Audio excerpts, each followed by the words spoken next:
Okay, folks, so I don't do many train reviews. I do buy a lot of trains.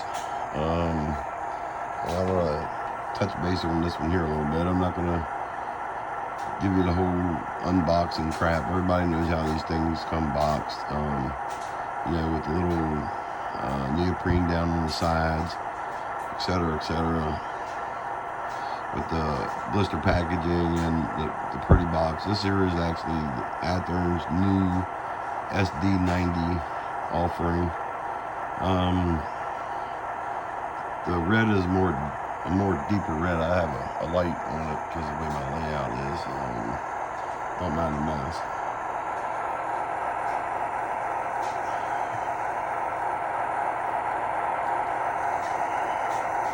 But I wanted to talk a little bit about how Athearn has stepped their game up. They definitely stepped their game up, especially with the lighted number boards, and now they have the ground lights above the wheel wells, and the sound units are amazing. I was no longer buying Athearn because of the number boards not being lit. I know it's petty, but I like the number boards being lit because I do a lot of night running in my layout, so it looks more realistic.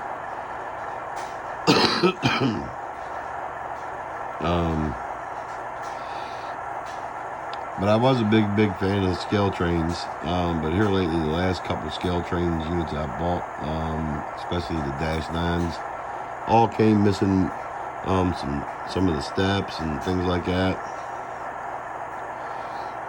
And they weren't even in the packaging, and they just absolutely sound like crap. And the volume is maxed out on them. So I don't know if they went cheap and just are using cheaper speakers or what. They definitely do not sound as good as this Athearn engine.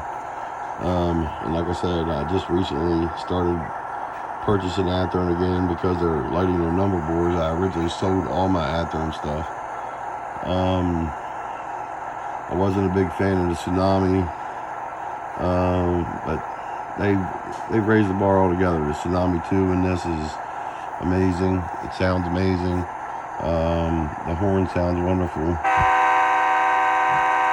I mean, the engine just sitting here running idle sounds amazing. Like I said, I'm not going to do none of this unboxing stuff. Some people pretend that they unboxed it and they know the moment that it arrived that they looked at it, and it, especially the one guy, I'm not going to shoot no names, but everybody probably knows who I'm talking about. He gets all these pre-production locos and says it's an unboxing, and then he knows dag well he's looked at it and going to make the best review possible to keep getting the free trains. As far as like the handrails and everything, he's checking it before he puts it back in the box and does this so-called unboxing. I'm giving it to you straight, like let me get something to point with here. Like I said, I don't do many of these reviews. I just feel like this engine needs a review. Like here on the Athearn, this grab iron is a little crooked. I can live with that though.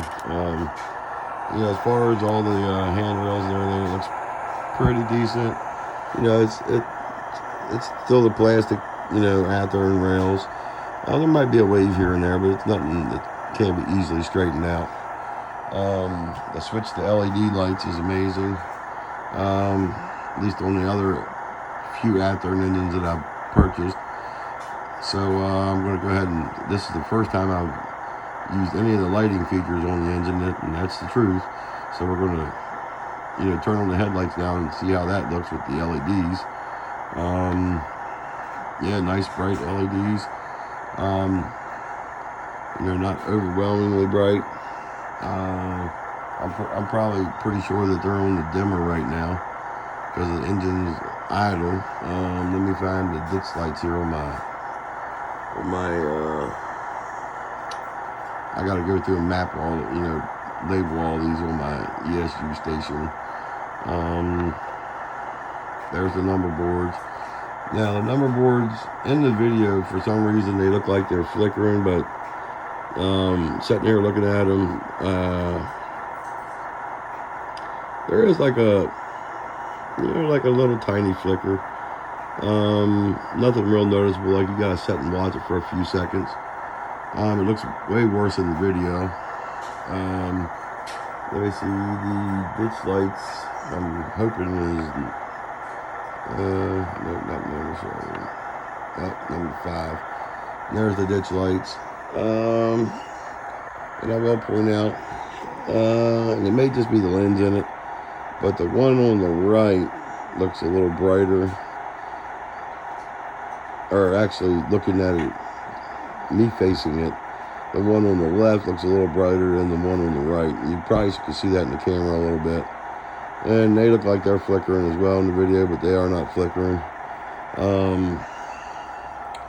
My track is super dirty, man. It's been a good while since I've been in here on the layout, to be honest with you, because there wasn't nothing really going on in the model train world that I was excited about. And I had a rough patch, and I had to sell off some stuff, which probably was a good idea because some stuff I really didn't like anymore. I just bought it and never used it, and I do that with a lot of engines. It just,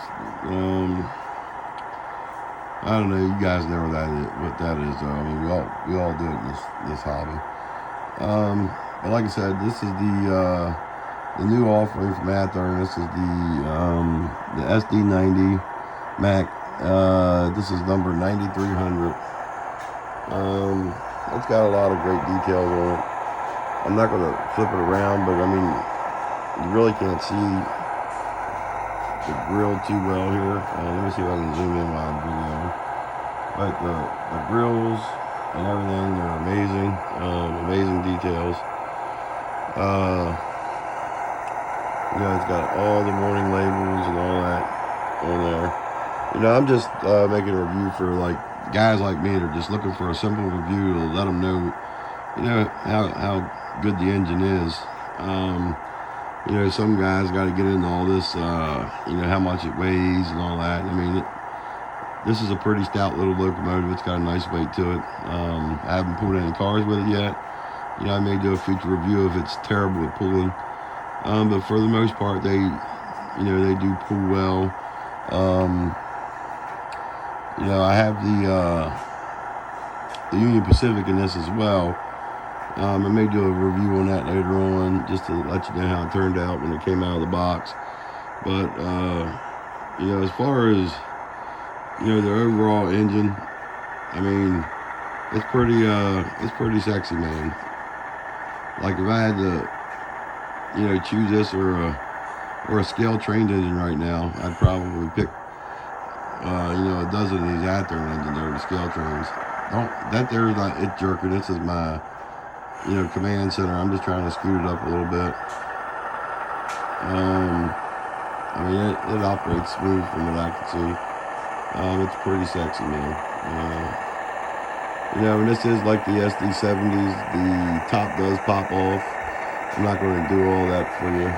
Here you can see the grill in the back. Like you can, see through the grill in the back. All the grills. It's got real nice top detail. Even the fan on the back looks a lot better than on the SD70s.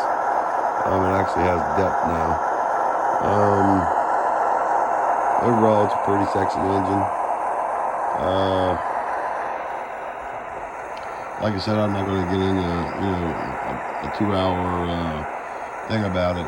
The red is a lot more deeper and richer, and this light I have behind me isn't blaring on it. Overall, I just pulled it out and put it on the track for the first time just now. I did get it out when I got it and looked at it. I'm not going to tell you this is the unboxing because it's not, so I haven't had it on the track to begin with. Just want to give you like a quick look at it for guys that are on the fence about maybe purchasing it. You won't be disappointed, trust me. It's definitely a very, very nice locomotive. All right. I think that's going to be the end of my review here. I would, like to emphasize though that, Athearn has definitely stepped it up, man. I was a fan of scale trains, and now their stuff is falling off. You can barely hear it anymore. I don't know, it's not worth my money. I got trains sitting everywhere, folks. Right there is one of the newer scale trains that I bought. It's a C39-8, and I mean, that thing's quiet. I got mice that come into my house and get them a layout that are louder than that train. It's ridiculous. I can't believe how quiet it is. I've turned it all the way up, and it's still, you can barely hear it running. And that's been with the last 4 or 5 purchases that I had from scale trains. So I'm probably going to take a break from them for a while until they step their game back up. They think they're kings, so now it's use cheaper parts and things like that. And it's not fair to us guys that are out here spending all this big money on these trains, because we all know there's nothing cheap about them. But anyhow, that's just a brief video. I mean, it's not very brief, it's almost 12 minutes, but just to let guys that are on the fence about it know that this locomotive is definitely worth adding to your fleet. Again, thanks for watching.